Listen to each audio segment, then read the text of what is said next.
Bonjour, le thème que j'ai choisi aujourd'hui pour notre rendez-vous est celui des bouffées de chaleur et des bouffées de chaleur concernant la ménopause, bien évidemment.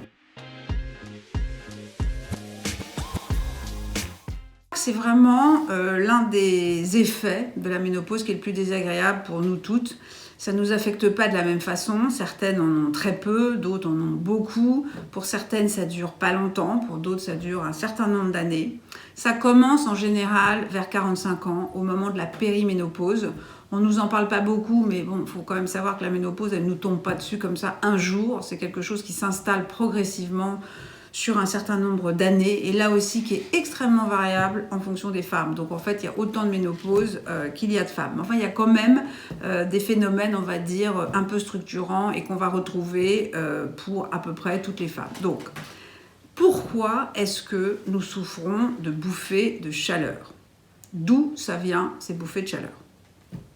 Il faut savoir en fait que notre organisme, sa température, ce qu'on appelle la thermorégulation de notre organisme, elle a un centre, en fait, cette thermorégulation, qui est l'hypothalamus. Et il y a un lien, en fait, dans la chaîne de commande de tout notre système hormonal. Le grand chef, c'est l'hypothalamus. C'est lui qui gère à peu près toute la chaîne de commande de nos hormones. Et donc, il y a un lien entre les œstrogènes, qui vont commencer évidemment à bouger dans nos cycles au fur et à mesure que la périménopause s'installe et ensuite la ménopause, quand on n'en sécrète plus du tout.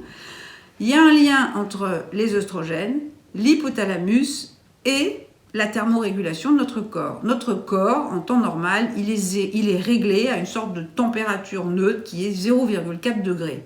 Mais ça, c'est quand on a notre taux d'œstrogène qui est à son niveau normal. À partir du moment où il va fluctuer, à la hausse ou à la baisse, eh bien ça va donner des ordres et des contre-ordres à l'hypothalamus qui va être complètement désorienté et qui va du coup, tout à coup, penser qu'on a froid et qu'il faut envoyer du chaud à des moments où en fait on n'a pas du tout froid et où on ne s'attend pas du tout à se retrouver avec du chaud. Alors c'est vrai que ça arrive d'un coup, avec ces espèces de bouffées de chaleur qui peuvent monter. En général, ça part de la gorge, ça remonte au niveau du visage et ça peut aller sur le cuir chevelu et en 3 minutes, on peut recommencer son brushing tellement on a eu chaud. Bon.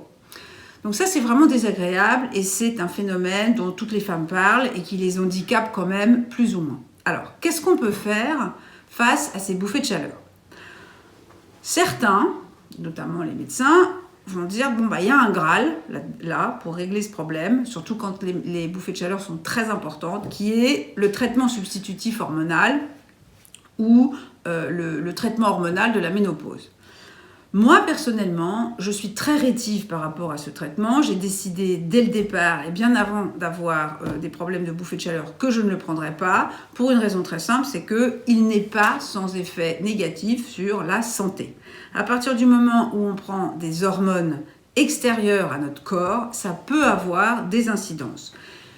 Vous êtes à peu près tout au courant de ces études qui ont été faites aux États-Unis, en fait, sur la corrélation entre la prise de ces traitements et les cancers du sein. Alors, les médecins vous expliquent ensuite en France que oui, mais c'est pas les mêmes hormones aux États-Unis et en France. La population test aux États-Unis, c'était des gens qui étaient en surpoids, qui avaient du diabète, etc. Plein de cofacteurs qui faisaient que probablement c'était pas optimum de leur donner ce traitement. Peu importe. À partir du moment où, aujourd'hui encore, quand même, quand vous prenez les notices explicatives de toutes ces hormones, de tous ces médicaments, il y a quand même écrit cancer à peu près à chaque ligne du petit fascicule, parce que maintenant c'est des fascicules, les notices d'utilisation des médicaments, notamment ce type de médicaments.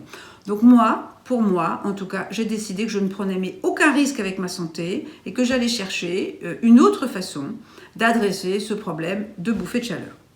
Alors ça m'a pris un certain temps parce que dans ces cas-là, le corps médical, il vous regarde en disant « Oui, et alors vous allez faire comment ?» Bon, je vais me débrouiller, merci beaucoup.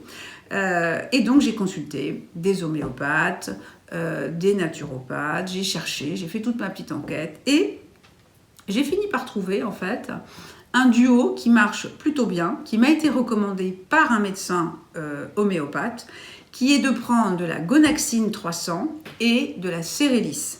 Donc on mélange, en fait, ce sont 2 compléments alimentaires qu'on peut acheter sans ordonnance, où il n'y a absolument pas d'hormones dedans, ni de phytohormones, parce que méfiez-vous, les phytohormones, c'est quand même des hormones, hein, même si c'est des hormones naturelles, c'est quand même des hormones. Donc c'est à prendre avec beaucoup de précautions. Donc ces 2 compléments alimentaires, Gonaxine 300 mélangés à Cérélis, ça fonctionne. Bon, ça fonctionne, simplement, il faut attendre un petit peu, ça ne va pas marcher du jour au lendemain, ça peut mettre 2 à 3 mois pour fonctionner, mais ça marche et on peut le faire pendant 3 mois, 6 mois, jusqu'à ce que ça s'arrête. Et puis, si les bouffées de chaleur reviennent, eh ben on recommence, parce que ça, c'est pas dangereux pour la santé. Autre option, il y a un médicament qu'on peut acheter qui est là aussi sans ordonnance, qui s'appelle l'Abuphène. Et là aussi, c'est un acide aminé qui permet d'adresser, j'allais dire de juguler, mais en tout cas d'adresser le problème des bouffées de chaleur. Bon, et ça fonctionne aussi.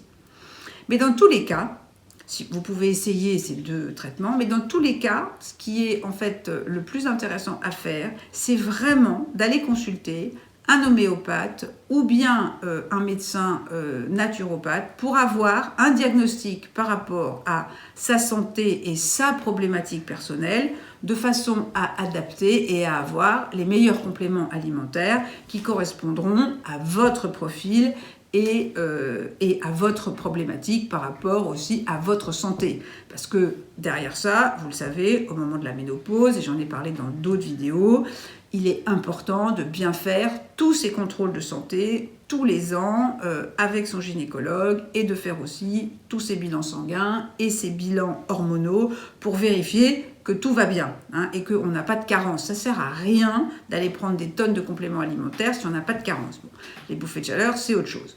La deuxième chose qu'on peut faire pour les bouffées de chaleur, c'est l'alimentation. Il y a des aliments à éviter à tout prix, et notamment tout ce qui va être les excitants. Le café, le thé, l'alcool, c'est vraiment à consommer avec modération parce que ça a plutôt tendance à déclencher en fait un espèce d'effet de chaleur interne qu'à le ralentir. Donc ça c'est important. Les épices aussi, je sais que les épices c'est bon pour la santé, mais les épices ça a tendance à élever la température du corps. Donc les épices aussi, utilisez-les avec modération. Et puis il y a des aliments en revanche qui sont vos alliés, notamment tout ce qui va être les poissons gras qui ont des oméga 3, 6 et 9. Les oméga 3 parce que c'est extrêmement bon à la fois pour notre morale, mais aussi pour toute notre régulation interne. Et puis les légumineuses qui sont aussi formidables pour réguler à la fois notre appétit, donc ça c'est pas négligeable, mais aussi en fait qui ont des effets sur la thermorégulation du corps. Donc vous voyez les bouffées de chaleur, quelque part il n'y a pas de remède universel, il y a plein de petites choses qu'on peut faire qui sont complémentaires les unes des autres. Et la dernière chose qui est aussi importante, parce que ça a des effets sur la thermorégulation du corps, c'est le sport. L'activité sportive, le fait d'avoir une activité régulière où on fait du cardio en même temps que de la musculation, ça aide aussi, surtout si on ajoute aussi derrière, en fait, on va dire des activités comme le yoga ou le pilate qui apprennent à respirer, parce que la respiration, elle permet aussi de bien réguler, en fait, la température corporelle, la température de son corps. Et puis, pensez à une chose, au niveau de vos vêtements, il faut jouer sur l'oignon, c'est-à-dire qu'on fait des petites superpositions de façon à pouvoir enlever facilement une couche sans que personne s'en rende compte. On évite les cols roulés parce que ça c'est terrible et ça accentue plutôt l'effet des bouffées de chaleur qu'autre chose. Donc on dégage son cou, puis on fait plein de petites couches, comme ça on peut les enlever au fur et à mesure et on en souffre moins. On garde le sourire surtout. Et on se dit que au final, ça finit par se réguler, ça ne dure pas non plus tout le temps, en règle générale.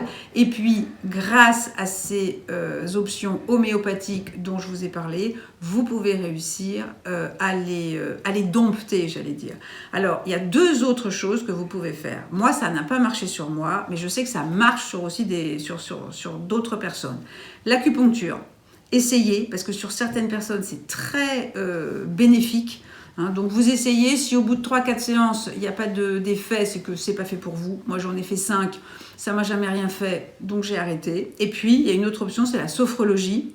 Alors moi, pareil, ça n'a pas marché, mais moi je sais, autour de moi, je vois qu'il y a pas mal de personnes sur lesquelles ça a très bien marché.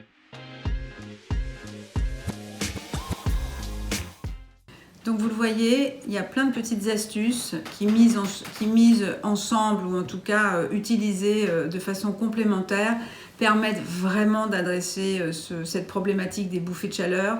Et puis on essaye, à certains moments, il y a des choses qui vont marcher, à d'autres, vous aurez l'impression que ça marche moins bien. Mais enfin, quand même, le fait d'arriver à utiliser de façon complémentaire à la fois des compléments alimentaires, certaines tisanes aussi, j'en ai pas parlé, mais il y a des femmes pour lesquelles les tisanes peuvent fonctionner, de l'activité physique et une alimentation où vraiment on va chercher à enlever tout ce qui va être plutôt booster de la chaleur corporelle, comme les excitants, les épices, etc. Franchement, je pense qu'au bout d'un moment, on arrive à trouver sa petite formule personnelle. Ça prend un petit peu de temps, il faut être patiente, mais ça finit par marcher. Et puis surtout, de toute façon, on garde le sourire, c'est pas plus grave que ça, et on arrive à s'en dépatouiller. Voilà, c'est tout pour aujourd'hui. À bientôt!